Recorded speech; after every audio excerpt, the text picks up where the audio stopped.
Whether you prefer pen or pencil, welcome to the channel. In my last video, I talked about how the tempo, decelerating, and multiplicative dimensions can be used to describe every hero in Flesh and Blood. I loved reading everyone's comments about their favorite heroes, but they made me realize that this approach tends to oversimplify the game's strategic depth. For example, even though Syndra is a linear aggro hero who accelerates the game, tools like Loyalty Beyond the Grave, Flick Knives, and Wrath of Retribution are decelerating, fatigue, and multiplicative cards respectively. Similarly, Enlightened Strike and Rouse the Ancients can give Jarl accelerating tools to pressure opponents, while Everbloom Life can cycle itself, giving Jarl infinite healing late game. Much like Syndra and Jarl, Prism also has access to cards that span all three dimensions. While most Flesh and Blood heroes follow this trend, there are a few that completely break the fundamentals of Flesh and Blood. While all 5 heroes in today's video break the game in some way or another, some have struggled to see competitive success because of it, while others are able to pivot drastically between different playstyles. However, our number 1 hero today is able to do everything, everywhere, all at once. But if you want to improve at everything, everywhere, all at once, give Codex Journals a try. Codex Journals are a fantastic tool to help any Flesh and Blood player improve, with match and draft review pages to help you analyze your losses and turn them into wins. Even better, if you go to codexjournals.com/BIOS and enter code BIOS, you'll get 10% off your next order. In addition to Codex Journals, this episode was brought to you by channel supporters and viewers like you. Thank you. Without further ado, let's jump into our first hero up for discussion.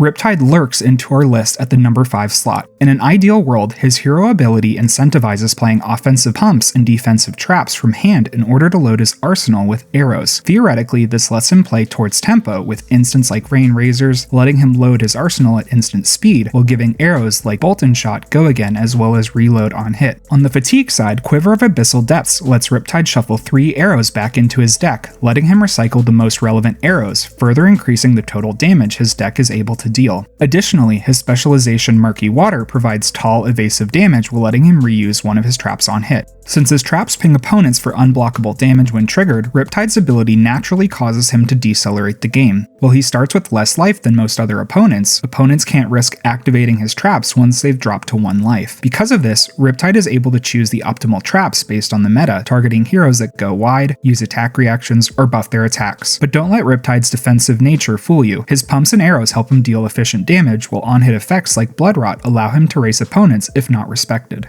Like most other heroes, Riptide's cards range from linear to multiplicative in nature. Ranger arrows tend to be multiplicative, especially when combining them with pumps. However, arrows like Sikkim Shot and Falcon Wing fall on the more linear side of the spectrum. On the multiplicative side, Intoxicating Shot's beneficial tokens synergize with 2/3 of Riptide's traps, while Reel-In can let Riptide put up to 4 traps from the top of his deck into hand, giving him far more cards than typically allowed on a single turn. While these pieces seem strong when put together, balancing his pumps, arrows, and traps can dilute Riptide's consistency. Additionally, since he's balanced around defense reactions, Riptide can really struggle against heroes that deal arcane damage or heroes that fail to trigger his traps altogether. Furthermore, using a bow can cause Riptide to struggle against fatigue matchups with efficient weapons, since they get to pitch cards to attack, while Riptide needs to exhaust arrows from his deck in order to deal damage. However, don't let that discourage you from playing Riptide. He's an incredibly fun hero to play and can be a dark horse pick under the right circumstances.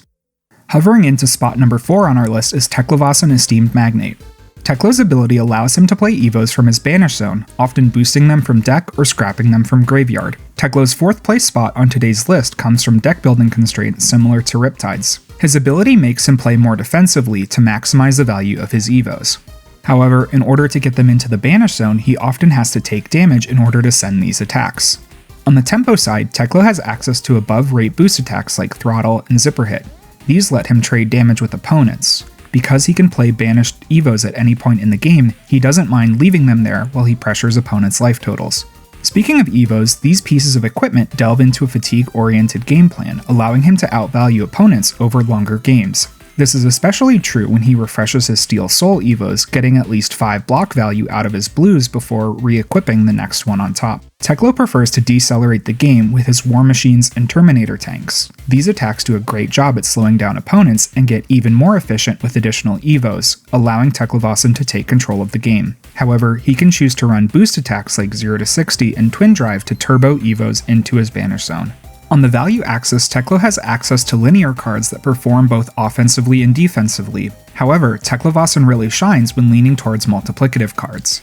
Even his Teklo leveler gets stronger the more Evos he's equipped. Even his legendary specialization, Singularity, is one mech of a multiplicative card. Despite its hefty EVO and resource cost, this card gives him a massive multiplicative power spike, providing additional power, defense, action points, and disruption, fueled by the EVOs he's built up over the course of the game. While we don't know how Compendium of Wraith will adjust Teklevosson's playstyle, we do know that the set will provide him with additional tools to address the inconsistencies from his initial kit released over 2 years ago.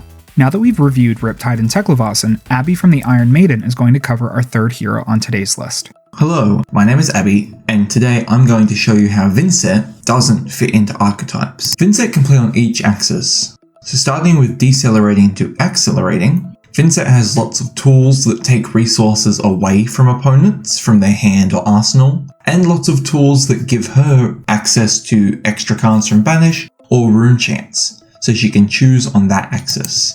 On the linear value to multiplicative value, you can play a game plan that is highly consistent with high value per turn, or you can play a game plan that takes setup, having multiple turns of setting up cards in Banish, before having a turn that's worth 30 or more value, multiplying it all into one turn.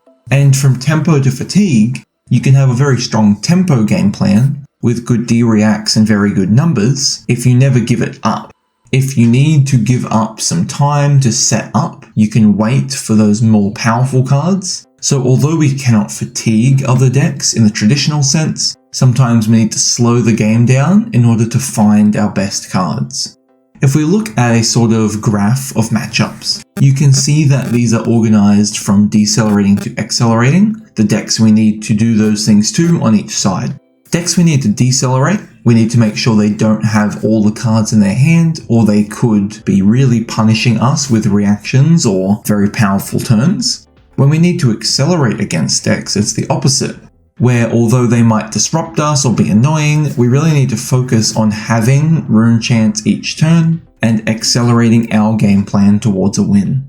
When we're talking about linear value, we're talking about decks that don't block particularly well, and we don't have to take setup turns against. Whereas in multiplicative value, we're talking about decks that do block extremely well, and will need to take setup turns and find synergistic pieces. When we're playing tempo, we need to try and keep attacking each turn in order to make sure our opponent doesn't always have all their resources. But when we're playing fatigue, we're going to have to take off turns and wait to find our more powerful cards. Of course, for all of these decks represented, they can become a bit more aggressive than you assume they will be, or a bit more defensive than you assume they will be, and that can change over the course of a game. Decelerating, accelerating, going off turns and tempo turns, so that you have control of the game by responding to what they're doing. But Vynnset has tools that fall all over this axis. Cull and Flail each can decelerate or accelerate the game. In Cull's case, you have the choice to play it before or after blocks, but in Flail's case, your opponent gets to choose to block or not. In our linear value to multiplicative value, both Puppetry and Deathly Whale can be used for consistency or for big spike turns, especially together. And from tempo to fatigue, Wolverine Skies and Sonata show that you can collect your best cards with Sonata in order to continue having consistency, or in order to collect your best cards for a fatigue setup game plan. And in Wolverine Skies' case, you can use the Go Again for big setup turns, or you can just use it to force your opponent to block, therefore keeping your tempo. Interested in more Vynnset content? You can find me on the Iron Maiden, where I talk about Vynnset mostly and a few other things. Now that we've covered Riptide, Teklevosson, and Vynnset, we'll discuss our number 2 spot, Dorinthia Ironsong. Our Solanian warrior swings her way into second place given how she's able to utilize a variety of different weapons with her hero ability. Whenever she hits an opponent with a weapon, she's able to attack with it an additional time. Her ability is incredibly flexible when applied to the variety of weapons available to her, ranging from the tempo-taking Dawnblade, to the fatigue-focused Decimator Great Axe, to the more mid-rangey hatchets. Since her hero ability applies to any and all weapons, it can be hard to know which version of Dorinthia you're up against when sideboarding. As a warrior, Dori has plenty of access to both accelerating and decelerating cards. Her accelerating cards tend to give action points or additional damage in the form of Glint the Quicksilver and Blade Flurry respectively. Helping her decelerate the game are Valiant Dynamo, whose recursive block value helps keep Dorinthia at higher life totals, while attack reactions like Provoke force opponents to give up cards from hand. This combination of accelerating and decelerating cards can make it difficult for opponents to gauge the type of turn Dorinthia is going to have. Like the acceleration-deceleration axis, Dori has a wide variety of cards that range from linear to multiplicative in nature. Ironsong Response always gives 3 blocker attack value, given that Reprise is active.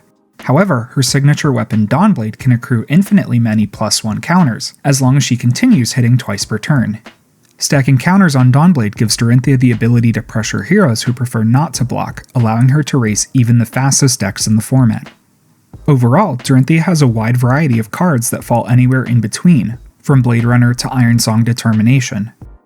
However, the thing that makes Dorinthia fall so high on today's list is her flexibility in swapping between these various weapons.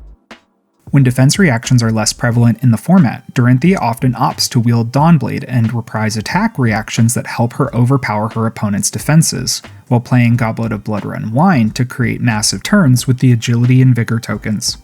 When the meta slows down, Dori is able to swap to the Decimator Great Axe, playing towards a more fatigue-oriented game plan. In this configuration, she wants to run a plethora of utility blue block 3s while closing out games with Dominate, allowing her to best even the most defensive opponents. Finally, Hatchet Story is best known for extracting efficient value from Hatchet of Body and Mind, often benefiting from Dorinthia's extra weapon attack. In the right meta, she's able to maximize the value of cards like Blade Runner and Hit and Run. Between these cards and Valiant Dynamo, Hatchet Story methodically grinds down opponents to outvalue them over the course of the game. While she hasn't reached Living Legend status since her release in WTR, she's always been able to adapt her playstyle, earning her spot at number 2 on today's list. Lastly, it should be no surprise that Gravy Bones sails into the number 1 spot. As the first pirate necromancer in the game, Gravy Bones brings a lot of power with his dual class typing. Out of all of the heroes that we've talked about today, Gravy Bones is able to do the most with his toolkit by far. On the tempo fatigue axis, he's able to use go again attacks like Jittery Bones in order to discard allies and threaten opponents' life totals, while cards like Blood in the Water allow him to mitigate opponents' attacks and set up allies in his graveyard. By nature, all of Gravy's allies play towards the fatigue axis since they accrue value attacking and absorbing damage across multiple turn cycles. Thanks to his allies, it can be extremely hard to fatigue Gravy Bones. Moving on to the accelerating-decelerating axis, Gravy Bones has plenty of options across the spectrum. In addition to filling his graveyard with allies, Gravy Bones' accelerating tools aim to generate additional action points and resources. However, he has a swath of decelerating tools that keep opponents off of a full hand. Gold-Baited Hook and Loot the Hold both encourage opponents to block his pirate ally attacks. While our number 1 hero has plenty of accelerating and decelerating tools, none come close to the sheer power of the Conqueror of the High Seas, which acts as both an accelerating and decelerating card. While Gravy Bones theoretically could play towards linear value, he leans towards a multiplicative playstyle as a board-based hero. His activated ability lets him destroy a gold in order to draw a card and discard a card. This is often used to either fill graveyard with allies or discard a blue, letting him resurrect those allies from the grave. Because of this, he excels when executing multiplicative game plans. One of his premium multiplicative cards is none other than Prismatic Leyline. When played alongside a blue, red, and yellow attack, this card provides 6 value off of a single 0-cost non-attack action, making Gravy's combo turns even stronger. Gravy Bones tends to pivot between 2 primary game plans, both centered around his proclivity towards multiplicative cards. Into faster decks, he wants to keep tempo away from his opponents by forcing them to block while getting multiplicative value off of his allies. Cards like Fearless Confrontation and Sawbones Dockhand can cause opponents to waste resources while trying to efficiently clear his board state of allies. With this game plan, Gravy's goal is to disrupt opponents long enough until he's able to overwhelm them with allies in order to close out games. Against slower decks with less access to action points, Gravy takes a more accelerated approach.